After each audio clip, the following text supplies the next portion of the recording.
Olá, gente. Boa noite, tudo bem? Falar um pouquinho aqui para os amigos, né, falar um pouco de política, né? Tenho acompanhado os últimos dias aí, né, os debates ferrenhos, né, a respeito da nossa política aí nacional, a eleição agora se aproximando aí no próximo final de semana já, né? E assim, falar para vocês que, né, de fato, estou muito triste, né? Estou acompanhando aí, até participo de um debate ou outro, mais no sentido de fazer uma provocação mesmo, de provocar para ver, né, como em que pé está o raciocínio, o ponto de vista de cada um. E confesso para os amigos, desde já agradecer aqui, né, que já estamos aqui, o meu amigo Valnei, o primo Vani, o tio Nicanor, um abraço, saudades, precisa me fazer uma visita, hein, tio? Meu amigo Ed Carlos, Magno Batista, Roberto Rocha, enfim. Gente, vamos, né, tentar fazer aqui uma troca de ideias, vou falar um pouco do que eu penso, tá? E vamos interagindo aí, vamos mandando os comentários para a gente ir dissertando um pouquinho. Então, como eu estava falando, estou muito triste com toda essa situação. Por que eu estou triste, gente? Porque o que eu estou acompanhando, como já dizia o poeta, os erros, os tempos são outros, mas os erros os mesmos. Por quê? Porque a gente continua discutindo político. Eu fico muito triste porque eu não vejo as pessoas discutindo política. Gente, precisamos discutir a política, Estado democrático de direito, senão só funciona através da política. Na verdade, todos os sistemas, né? Mas o democrático, Estado democrático de direito, mais ainda. Então, nós precisamos discutir a política e parar de discutir político. Ah, porque o Lula roubou, porque os filhos do Lula enricaram, porque o Bolsonaro é ditador, porque o Ciro é isso, porque o Alckmin é aquilo. Gente, vamos parar com essa discussão, que não vai nos levar em nada. Primeiro, o Lula não é candidato. Segundo, é muito triste, porque a gente precisa ter que escolher entre o menos pior. Olha em que ponto nós chegamos. Em que ponto nós chegamos? Ter que escolher um presidente da República, dentre 13 candidatos, escolher aquele que nós entendemos que seja menos pior. Mas menos pior por conta das nossas convicções. Eu não vou votar no Bolsonaro porque ele defende o militar, é a favor do ditador, da ditadura militar, não tem preparo, não sei o quê, não sei o quê. Eu não vou votar no Haddad porque é do PT. O PT só tem ladrão. O Haddad não tem condições de governar o Brasil porque ele é manda-chuva do Lula, é um posse do Lula. Não vou votar no Ciro, porque os filhos do Ciro já foram presos, porque o Ciro é de esquerda, enfim. Não vou votar no Alckmin, porque, sabe, é um coxinha, é do PSDB. Gente, e os projetos? Eu confesso para vocês que eu sou bem curioso. Quem me conhece pessoalmente sabe que eu gosto de política, né? É óbvio que tenho minhas convicções também, como todos nós, mas eu gosto de discutir a política em si. E eu falo para vocês, é estarrecedor o grau de frustração quando você começa a olhar o projeto de governo de cada um candidato. E aí é geral, tá, gente? Independente, não quero aqui levantar a bandeira para ninguém. A ideia não é essa. Cada um vota em quem achar que deve, né? Enfim. Só que é muito, muito, muito frustrante, gente, porque eu não consigo identificar em nenhum dos candidatos que eu olhei, dei uma lida, diga-se de passagem, é verdade, meio superficial, mas eu dei uma olhada, uma lida assim no projeto deles, e tipo assim, eu não vi, por exemplo, uma coisa que eu acho que é super importante, eu não vi um candidato falando que ia construir uma cela, né? Vamos aumentar em X% as vagas prisionais no país, porque o Brasil, quando se trata principalmente da violência, é um doente que está na UTI, né? E como um doente que está na UTI, ele precisa de socorro naquele momento, né? E, gente, eu não vejo né? Eu acredito que não é armando a população que vai resolver. Ah, vamos possibilitar que o cidadão comum possa ter uma arma na sua casa para, de repente, se defender de alguma agressão de alguém. Não. Primeiro, que ele não tem preparo psicológico para andar armado. Segundo, não tem condições de fazer um curso para poder saber manusear uma arma de fogo. Então, eu não acredito que não seja por aí o caminho. Né? É óbvio, todo mundo, quando você questiona qual o problema do Brasil, é genérico, né? A resposta é pronta. O problema do Brasil é a educação. Gente, o problema do Brasil é a educação? O problema do Brasil é a educação, é óbvio, mas a educação é um termo genérico, né? Então, eu acredito que, cara, tem que investir na educação. Só que a educação, ela vai dar um resultado.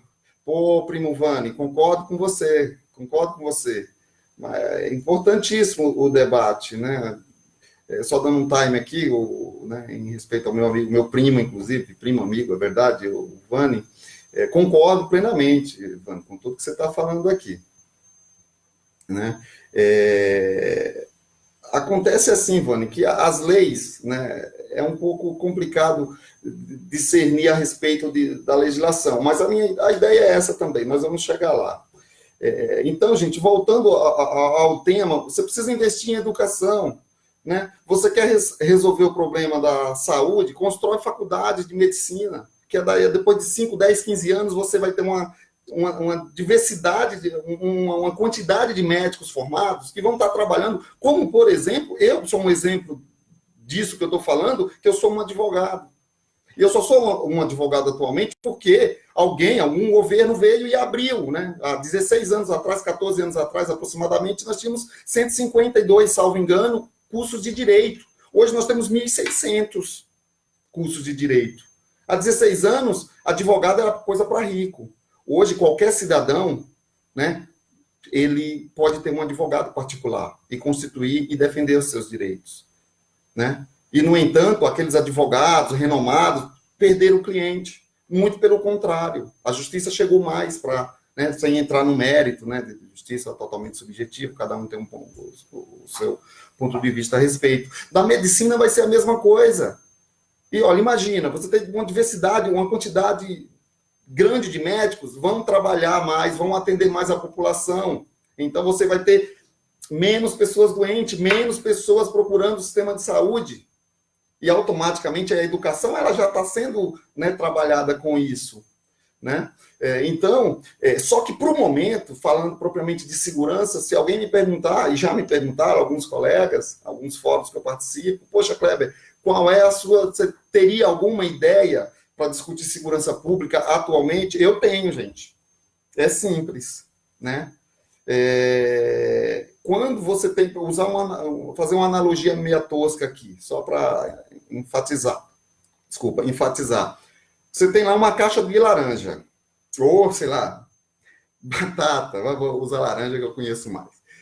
Aí uma laranja, ela estragou. Ela está doente. Ela está cheia de, sei lá, vírus, bactérias, enfim, fungos, seja lá o que for. O que você tem que fazer imediato? Para não contaminar as demais, você tem que tirar aquela laranja. No caso da laranja, obviamente, você joga fora. Mas no caso do ser humano, você não pode jogar fora, né? Apesar, né, de ter alguns cidadãos, se é que se pode chamar de cidadão, que, né, de fato mereceria, mas não temos esse direito, né? Não temos esse direito. Mas, então, o que eu penso é construir presídio, por exemplo. Meu tio, concordo, 18 universidades foram abertas no governo. Não só 18, né? 300 e tantos cursos técnicos, enfim. Mas é que eu estou me atendo um pouquinho aqui à situação de forma, né, genérica, para não entrar na questão partidária, porque aí já a gente começa a discutir a questão partidária, fica um pouco mais complicado, né? Apesar de eu concordar e ter esse entendimento. Né? Então, voltando aqui à ideia da questão da segurança pública, gente, tem que construir presídios, vagas prisionais, não tem jeito, é o preço que tem que se pagar. Então, amigo, a população de determinado município É 5 milhões? Beleza, vamos construir 2 milhões de vagas, 2 milhões de vagas nos presídios. Os juízes soltam, porque o pessoal critica os direitos humanos. Só que ele critica até o dia que ele ou algum parente dele precisa. Ah, eu tenho direito. Ah, mas agora você tem direito? Na hora que estava lá, um lugar que cabia 10, tinha 200, você achou que estava tudo certo. Agora, porque você ou algum parente seu, familiar seu está lá, você acha que está errado? Gente, está errado. Uma coisa, outra coisa, outra coisa. Né? Então, precisa construir presídios, né? Eu estava até um dia desse conversando com um amigo meu aqui, e ele até começou a rir, né? Ele falou, pô, Kleber, eu tenho uma ideia melhor ainda, para complementar a sua. Que tal a gente construir uma vaga de presídio para cada cidadão brasileiro? E no RG dele já colocar o número da vaga dele. Ó, se você cometer algum crime, a sua vaga já está lá, está reservada. É óbvio que foi um momento que nós estávamos né, distraindo ali, um momento de descontração, mas né, eu acho que no caminho que nós estamos indo, vai acabar acontecendo isso, né? Vai acabar acontecendo isso. Mas, tirando né, a questão da vaga reservada no RG, mas você precisa ter pelo menos, você vai pegar, sei lá, eu não moro no Rio, eu não conheço, nunca fui no Rio, mas a gente acompanha né, os noticiários, e é um negócio tipo, que solução vão dar para o Rio, né? Porque as pessoas também ficam viajando. E aí, meu amigo Nelton, tudo bem? Abraço para você.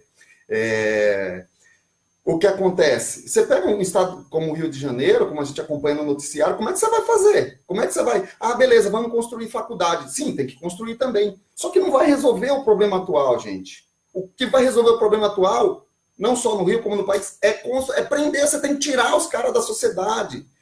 Agora, tirar e dar condição. Você precisa construir presídio, você precisa criar, aumentar as vagas prisionais. Não tem essa. Ah, não tem problema. Ah, vai ter 10 milhões de vagas prisionais, tudo cheia. Não tem problema, vai ficar lá. Não cometeu crime? Então vai ser preso. Vai ser preso. Né? E aí vai se passar o tempo. Enquanto isso, obviamente, concomitantemente, tem que ser feitos os respectivos investimentos na área da saúde, da educação. Novamente, a educação é muito genérico, mas então, a partir do momento que você investir, por exemplo, em vagas, em faculdades de medicina. Ô, tia, tudo bem, Cida? Que é isso? Vamos que vamos. O que acontece? Ah, primo, mas Cícero Dantas é muito pequeno, né, primo Vaninho? É muito pequeno para o restante do Brasil. A gente não, como Cícero Dantas não é parâmetro, São Paulo também não é, porque, sabe, a gente tem que quebrar. Eu penso que temos que quebrar essa, sabe, porque não dá. Tem mais que discutir política e não o político em si, porque senão a gente vai ficar. Partido então, né? Tem uma outra questão política que eu também quero discutir, que é o que eu penso que seja, se não for feito, né, a tal da reforma política, mas a reforma política de uma maneira mais aberta, que de fato faça com que a população se sinta representada, né? Enfim, como o voto distrital, coisa do tipo. Mas isso aí eu garanto, eu me comprometo a discutir um pouco com vocês um pouquinho mais para frente. Voltando ao tema, né, da questão da segurança. Então, gente, é isso, tá? Eu penso que nesse momento a ideia da gente poder discutir a questão da segurança pública é isso, tá? Eu penso que construir presídios, vagas prisionais, não tem jeito. Ah, mas vai gastar muito e tal. Ô, meu amigo Nelton,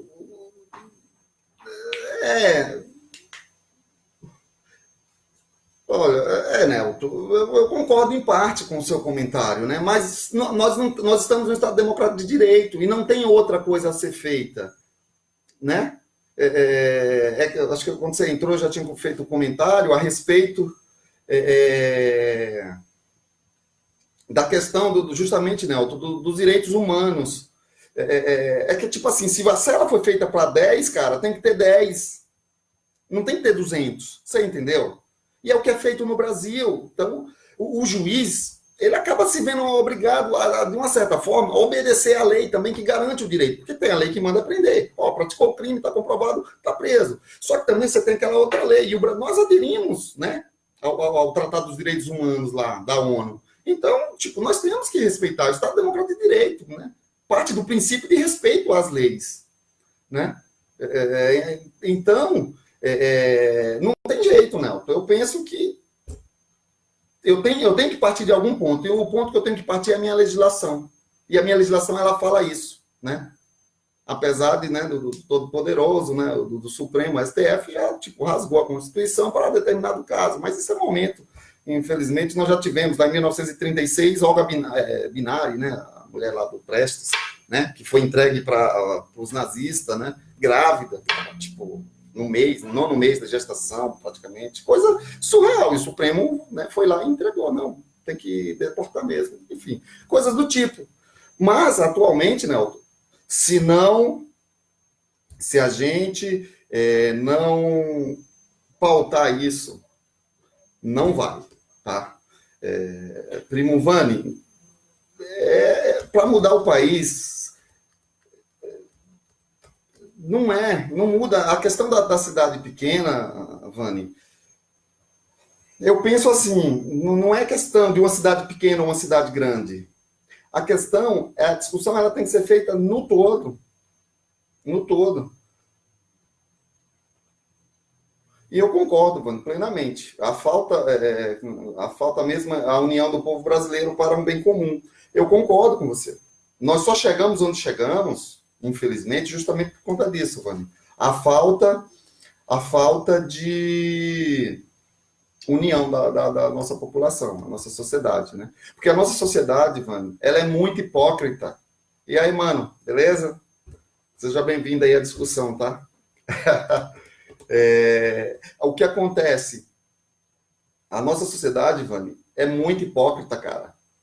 Todo mundo, o que eu mais vejo, e é o meu sonho também, né? A corrupção, é que a corrupção, tem que acabar com a corrupção, tem que acabar com os corruptos. Gente, é muito triste o que eu vou falar para vocês. É óbvio que é meu ponto de vista a respeito de cada um. Mas, como é que nós vamos querer, como é que você pode exigir políticos, representantes honestos, dentro de uma sociedade extremamente corrupta, como é a nossa, né? Tem outras sociedades, tá? Até mais corrupta que a nossa, mas não nos interessa no momento. O que nos interessa no momento é a nossa sociedade. A nossa sociedade ela é extremamente corrupta. Então, é meio que um negócio antagônico, né, meu? Olha, tá vendo aquela sociedade? Essa sociedade ela é corrupta, mas ela exige políticos honestos. Gente, sabe quando isso vai acontecer? Nunca. Não existe. Como é que você vai querer? Você vai pegar políticos honestos, querer tirar café da vaca. É mais ou menos essa analogia meia tosca, mas é assim, né? Olha, tem que tirar café aqui. Não, a vaca dá leite, não dá café. Né? Então, gente, tem que partir desse pressuposto, né? Então, o cidadão, ele acha que furar uma fila, por exemplo, dar um jeitinho, um maldito jeitinho brasileiro para conseguir alguma coisa, algum benefício, ele acha que está tudo certo. Mas ele acha que o político não tem que roubar. Não, né, gente? Ele nem tem que dar o jeitinho dele, ele tem que fazer a coisa como tem que ser feita. Se ele chegou, tem alguém na frente dele, ele tem que aguardar chegar a vez dele para ele ser atendido. Como o político também, ele não tem que roubar, né? Principalmente que o dinheiro não é do povo. O dinheiro, né? O dinheiro é do povo, né? O dinheiro não é dele. Então, é uma questão bem antagônica, não é verdade, gente? Porque a nossa sociedade clama, né? Por honestidade, por transparência, mas, ao mesmo tempo, quando ela tem a oportunidade de demonstrar que ela não é aquilo, que aquele cara que... Aí depois essa mesma pessoa, ela vem e fala, a político tal não me representa. Ora, ele é o seu representante nato, né? Agora eu gostaria, né, para reflexão novamente, né? Ô, primo, faça a pergunta aí. Estamos aí, então estou falando aqui, mas estou acompanhando aí. Pode perguntar aí, Vânia. Ó, a questão do partido político, Vânia, antes de você fazer a pergunta em respeito aí ao seu comentário anterior, o partido político, eu não sou contra o partido político, tá? E aí já vou adentrar um pouquinho na questão da reforma da Previdência, desculpa, da reforma política que eu imagino que surtiria um efeito, né, na nossa sociedade. A questão do partido político, eu não sou contra, não, acredito que tem que existir. Mas tem que existir num formato padrão, modelo similar ao americano, né? Que todo mundo fala, os Estados Unidos. Ó, Vani, cara, eu não conheço, não. Político honesto, a gente até conhece alguns que se dizem honesto e você não teve conhecimento, né? Você não teve conhecimento de alguns, né? Mas para afirmar para você que ele nunca recebeu uma propina, Vani, eu não conseguiria, cara. Né? Eu não conseguiria te afirmar isso. Sabe? Tipo, político A não recebeu propina. Político. Não. Tá? A gente conhece, tem algumas histórias aí, não, nem você está aqui, porque não vem ao caso, essa não é a ideia, né? O objetivo aqui. Mas eu confesso para você que, de fato, conhecer eu não conheço. E eu, no fundo, eu desconfio. Se alguém chegar e falar, fulano de tal, eu falei, nunca ouvi falar nada dele, não, mas eu tenho as minhas dúvidas se ele nunca surrupiou o Estado em algum momento. Tá? Infelizmente. Porque eu parto do princípio que a nossa sociedade é doente, ela é uma sociedade totalmente preconceituosa, racista e corrupta. Então, eu não posso. Agora, é que nem eu comentei logo no início aqui do vídeo, da transmissão. É triste você ter que escolher um presidente da República dentre o candidato, o menos pior. Vai ser o menos pior. É muito triste, né? Mas nós atualmente é nesse ponto que nós estamos, né? Agora, falando um pouquinho aqui também, mudando um pouquinho o foco aqui da conversa, falando um pouco da reforma política, né? Que eu acho que isso aí não vai surtir um efeito, não vai surtir um efeito imediato, né? Não vai surtir um efeito imediato, mas ele vai vir um efeito de repente imediato, ou seja, a médio prazo, a longo prazo, com certeza, né? Que seria, por exemplo, né, entrando aqui em alguns temas bem polêmicos, voto obrigatório. Por que eu tenho que ser obrigado a votar? Faço eu aqui agora, né? Há 4 anos atrás, quando eu fiz o meu curso, né, de conclusão, fiz o meu TCC, foi justamente a respeito da questão política, e lá um dos temas abordados foi justamente a obrigatoriedade do voto. Naquele momento, mediante os estudos e as pesquisas que eu realizei, a minha conclusão foi que eu defendia a obrigatoriedade do voto. 4 anos depois, hoje, eu tenho um entendimento contrário, né? Não vejo mais o porquê da obrigatoriedade do voto. Né? Não faz sentido. Isso é coisa, sabe? Essa mania de, olha, você é obrigado a fazer, você é obrigado a votar. Não tem que ser mais obrigado a votar.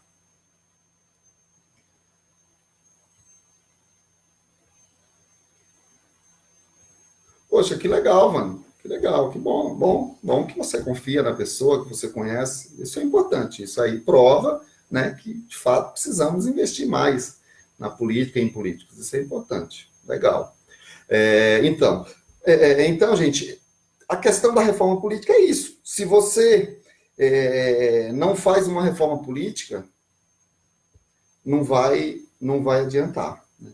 Dentre os principais pontos que eu entendo que hoje faz toda a diferença, né? A obrigatoriedade do voto, como eu acabei de falar um pouco agora.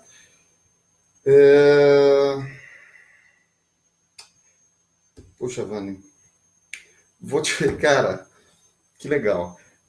O Tiririca, já que você está citando, O Tiririca, cara, vai de encontro com o tema, exatamente o meu tema do meu TCC, que foi, o título foi exatamente esse: o fracasso cívico do sufrágio no Brasil, né? Que abordou justamente por que a nossa população perdeu o interesse do voto, de votar. Se é que um dia teve. Foi justamente, por exemplo, candidatos como o Tiririca, né? Entre outros, né? Que, desculpa, né? Política é coisa séria. Política não é para palhaço, né? Com todo o respeito, né? Sempre que posso, eu sou um amante do circo, sempre que posso vou ao circo me divertir, né? Mas o lugar de palhaço é no circo, não é no Congresso. No que pese eu concordar que, né, tem muitos piores que palhaço lá, infelizmente. Mas não dá, né? Desculpa. Vou votar no Tiririca do protesto. Não protesto nada. Você vai votar no Tiririca porque, enfim, né? Mas é isso. Voltando na questão da reforma política, gente, é exatamente isso. Então, obrigatoriedade do voto. Acabou. Tem que acabar, né? Agora, o pior de tudo, o pior não, o item mais importante da reforma política que eu imagino que teria que ser feita para surtir efeito é exatamente a questão da representatividade, ou seja, o sistema eleitoral nosso. Ora, hoje eu moro no litoral, né, no litoral norte, aqui em São Paulo. Eu posso votar num candidato lá da região de Presidente Prudente. Para quem não conhece, não é de São Paulo, quem não... São extremos. É tipo, um numa ponta e outro no outro, né? Do estado, um do lado, o outro do outro. Gente, eu posso votar porque o sistema me permite, né? É estadual, por exemplo, para senador e deputado federal. E estadual também. Qual o grau de representação? Eu pergunto para os amigos. Ô, Júnior, tudo bem, Taruf? Legal, cara. Valeu. O que acontece? Eu pergunto para os amigos, qual o grau de representatividade o pessoal aqui, por exemplo, do litoral paulista vai ter com os candidatos lá da região, por exemplo, de Ribeirão Preto, Presidente Prudente?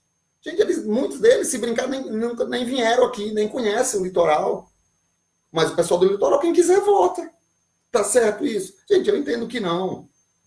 Então, eu imagino que o voto ele tem que mudar com a máxima urgência, o sistema, sabe? Tem que ser distrital, não distritão como tentaram emplacar aí, onde os partidos que iriam escolher os candidatos. Não, não é isso. Não tem essa. Entendeu? Os candidatos, eles têm que ser... Os estados, eles terão que ser divididos, teria que ser dividido na ideia de micro-regiões. Por setor, coisa do tipo, olha, a cada... São Paulo tem, se não me engano, 71 cadeiras na legislativa federal. Então, imagino que, olha, São Paulo vai ser dividido por 73 setores, ou coisa do tipo. Então, a cada região, micro-região de 200 mil habitantes vai ter um representante, né? A cada interiores pequenos, estado, vou falar da Bahia, por exemplo, que eu conheço, né, meu estado. A região, os amigos de Cícero Dantas, Cícero Dantas é pouco, então a cada 200 mil habitantes, então você pega ali, sei lá, Cícero Dantas, Ribeira do Pombal, aquela micro-região que chegue a 200 candidatos, 200 mil eleitores, vai ter direito a duas cadeiras. Então, aquela região, aqueles eleitores só vão poder votar naqueles candidatos, os candidatos daquela região, e não do estado inteiro. Isso, na minha opinião, traria uma maior representatividade. Então, eu estou aqui na Baixada, na região norte, então, no litoral norte, olha, aqui vai ter 3 cadeiras. Tem 500 mil habitantes, vão ser 3 cadeiras, coisa do tipo, enfim. Beleza, então vai ser fulano, de tal município, de tal. O cara, via de regra, ele conhece a necessidade da região, né? Então, isso, eu acredito que traria uma maior credibilidade, uma maior confiança no eleitorado, inclusive para votar, né? Opa, vou votar nesse cara, ele é daqui.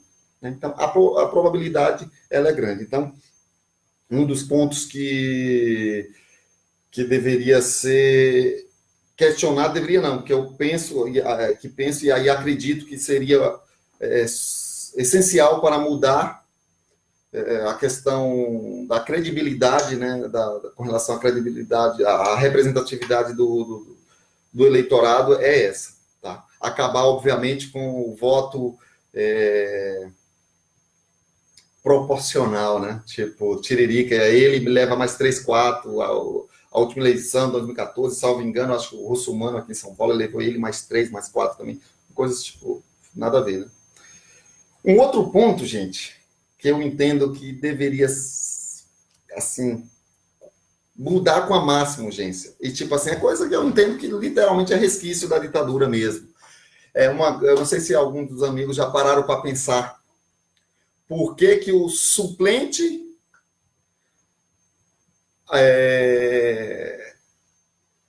por que o suplente do senador não é o segundo candidato mais bem votado, e sim aquele que ele indicar a seu bel prazer, né?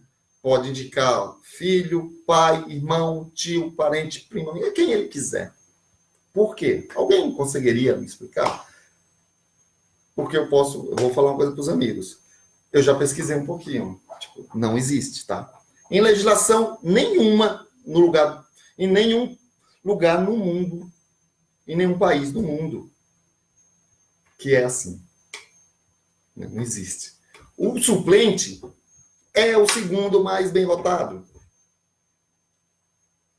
Mas, né, são coisas que as pessoas não observam. Hoje eu estava vendo um dia desse, estava vendo uma reportagem, fizeram um levantamento que o nosso Senado atual, salvo engano, 40%, gente, 40%. Isso significa, nós temos 81, 4 vezes 8, 32, aproximadamente 32 senadores que lá estão hoje ocupando as cadeiras do Senado não receberam um voto direto.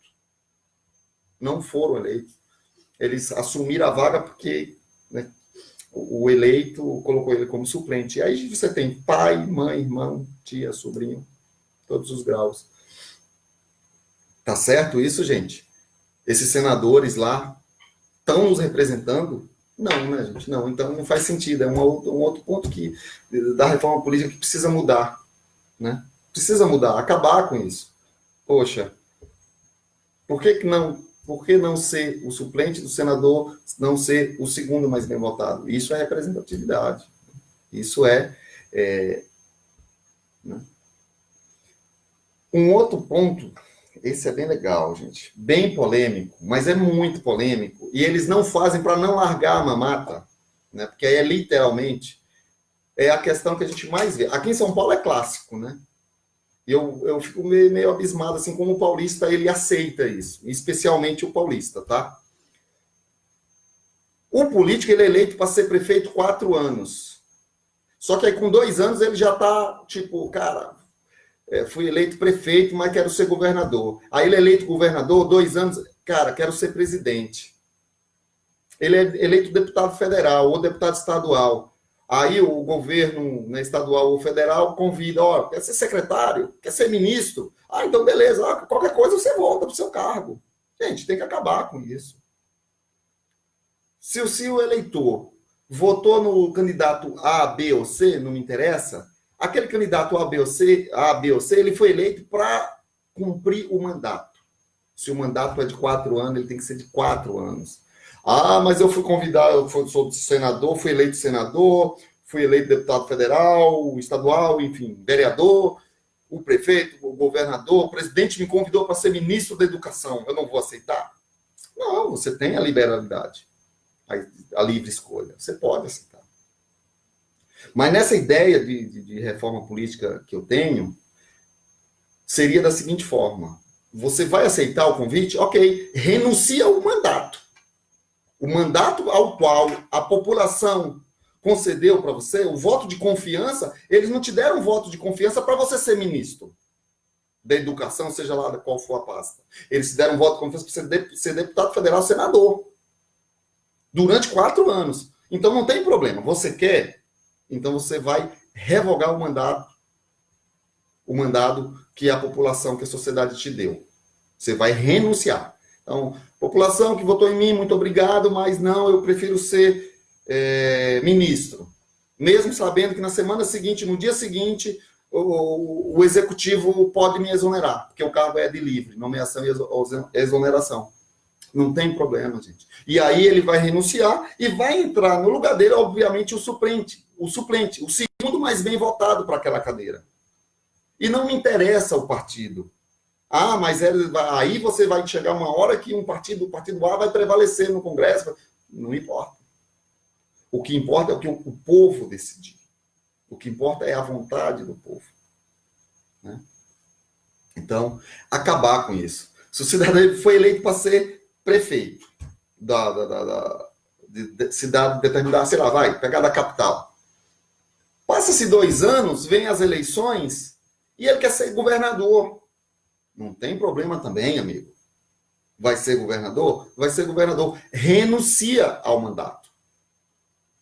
Renuncia ao mandato lá, com determinado tempo de antecedência, para poder você fazer a campanha. Tudo mais. Acabou. Perdeu a eleição. Acabou, perdeu o mandato.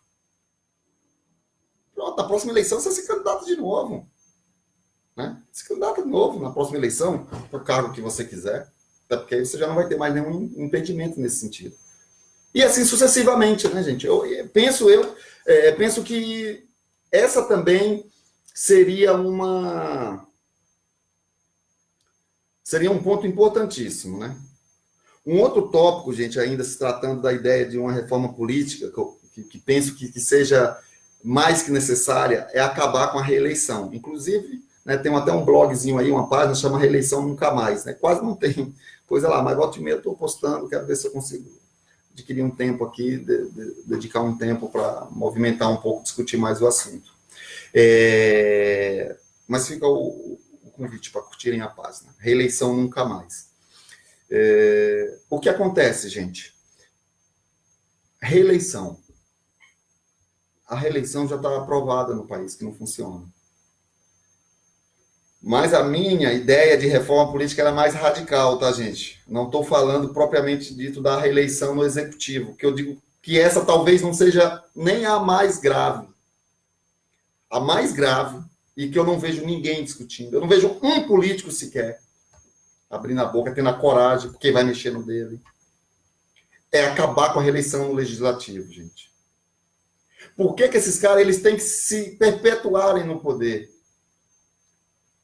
30 anos no poder, 40 anos no poder, sei lá, 10 legislatura, 8, 5, não importa. Gente, não tem. Amigo, você quer seguir uma carreira pública? Tudo bem, é um direito seu. Então você vai ser vereador, vai poder exercer o cargo eletivo de vereador uma vez, de prefeito uma vez, governador, deputado estadual, federal, senador, presidente uma única vez. Acabou. Acabou. Olha, imagina. Vamos lá. Vereador, prefeito, deputado estadual, deputado federal, senador, governador, presidente, vice-presidente, vice-governador, vice-prefeito. Esqueci algum cargo? Acho que não. 10. Se considerarmos aqui 10 mandatos, a 4 anos vai dar 40 anos. Cara, você vai ter 40 anos de vida pública, que você servindo a sua sociedade, servindo ao seu país. Tá ótimo, né? Só que em cargos diferentes, para aqueles que você foi eleito. Né? Então, acabar com a questão da reeleição no legislativo. Essa talvez seja mais grave. Né? Não tem problema. Eu me elegi deputado federal, na próxima eleição eu não vou poder ser, vou colocar meu filho. Não tem problema. Seu filho é uma outra pessoa, é um outro cidadão. Se ele preencher os requisitos da lei, ele vai ser candidato e vai. Se o povo votar nele, não vejo problema. Né? Então, o fato do cidadão ser filho de um corrupto não quer dizer que ele não tem o direito político dele garantido. Tem que ter. Agora, se a população, se a sociedade vai eleger ele ou não, aí é uns 40, né? Se eleger, o cara for ruim, então, quanto o outro, o seu sucessor, fazer o quê, né? Colhe o que planta. Então, gente, com relação à questão da reeleição, eu penso dessa forma. Obviamente que, né, a reeleição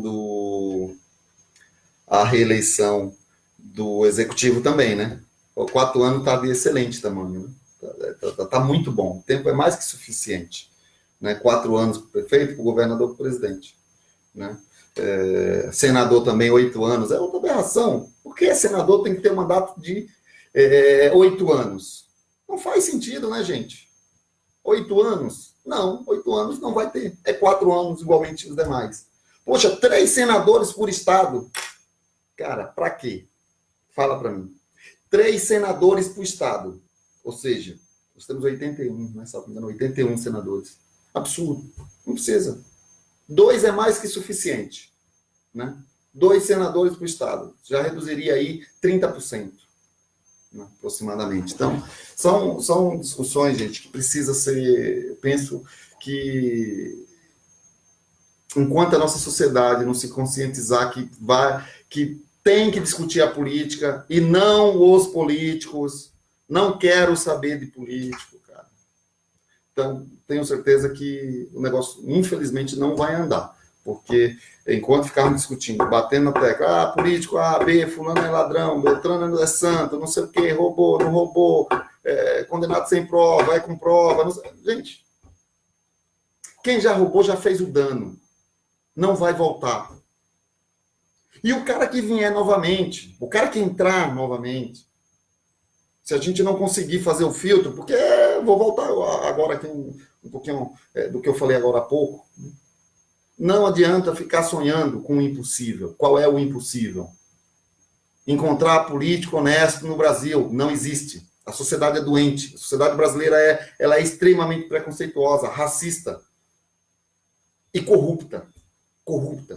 Raríssimas as exceções, é óbvio, né? É óbvio que tem pessoas íntegras na nossa sociedade. É óbvio que tem pessoas honestas, pessoas dignas. Lógico que tem. Tem sim, não estou aqui generalizando, não. Estou falando a lato sensu, né? No geral. Mas é óbvio que tem. Só que essas pessoas, elas não se envolvem com a política.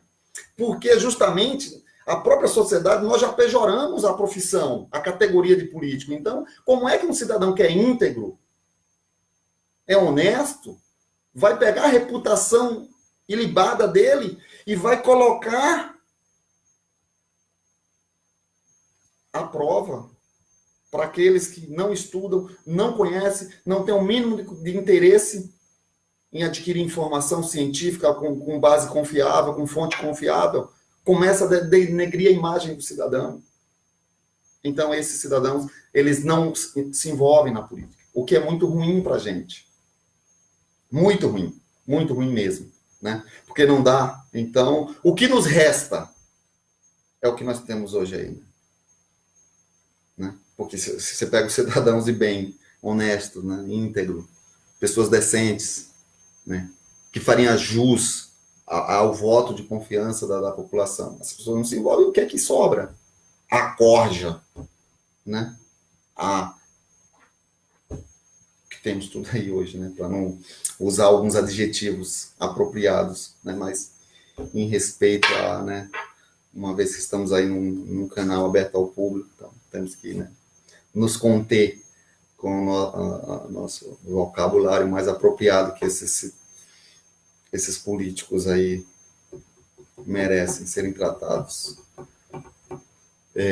Mas, enfim, gente. Bom, 43 minutos já, o vídeo já está bastante longo aí. Quero agradecer a presença de todos, tá? Pedir desculpa aí também, algum eventual erro, alguma falha, né? Um erro de vocabulário, coisa do tipo, tá? Porque a gente começa a falar, se empolga às vezes, e a gente usa, às vezes, né, comete muito erro, às vezes, por usar muito uma linguagem coloquial, muito local, então a gente acaba usando, às vezes, alguns dialetos locais, e às vezes a pessoa de outra região acaba também, às vezes, não entendendo. Então, ele já desculpa as pessoas, se alguém não entendeu alguma coisa, se alguém quiser continuar a discussão, por gentileza, mandem mensagem. Meu canal está aberto, o meu Face está aberto, eu não tenho problema algum. Eu só faço uma ressalva. Isso é muito importante. Quem entrar no meu Face vai ver lá a minha ideologia política, né? Não candidatos, que às vezes parece que eu defendo A ou B, eu não defendo candidato nenhum, mas a qual eu tenho a minha ideologia e tenho a minha filosofia política, né? Desde já, quem entra no meu Face, na minha página, já percebe de início, né? Mas isso não quer dizer que eu defenda A, B ou C, não. Isso quer dizer que aquilo ali é a política, né? Eu sou um cidadão que eu tenho como ideologia política a política de esquerda. Então, Eu sempre sou voltado para a política de esquerda. Então, se alguém quiser discutir, poxa, gostei, não gostei, concordei, não concordei, se quiser dialogar ao tema, por gentileza, fiquem à vontade, tá, gente? Mas sempre pautado com o respeito, tá?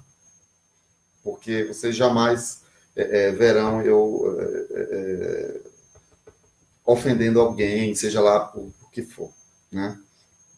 Então, o respeito, ele é parte essencial de todo e qualquer relacionamento, né? De discussão e tudo mais. Se não tiver o respeito, não tem evolução no diálogo, tá? Então, é isso. Quero agradecer ao Fábio, primo, meu amigo Gonçalves, Alberto, né? Ô, Binho, saudade de você, cara. Caramba, quanto tempo, hein, Binho? Estive aí na Bahia, a gente acabou nem tomando aquela breja, né? A velha breja de sempre. Prima Cátia, Chacilene, abraço, saudades também, faz tempo, né, que a gente não se encontra. Minha tia Vera Galvão, tudo bem, tia? Como tá aí o tio? Tio Hermes e o pessoal. Carla Lacerda, obrigado pela presença. Manuel Nascimento, amigo Neltro, Mano Clebson, Vinícius Carvalho, Sandra, primo Vani, e todo o demais. Tem bastante gente aqui, desde já deixar aqui o meu agradecimento a todos. Assim que tiver um tempinho, volto a conversar com os amigos a respeito um pouco, para a gente discutir um pouco mais de política. Abraço a todos.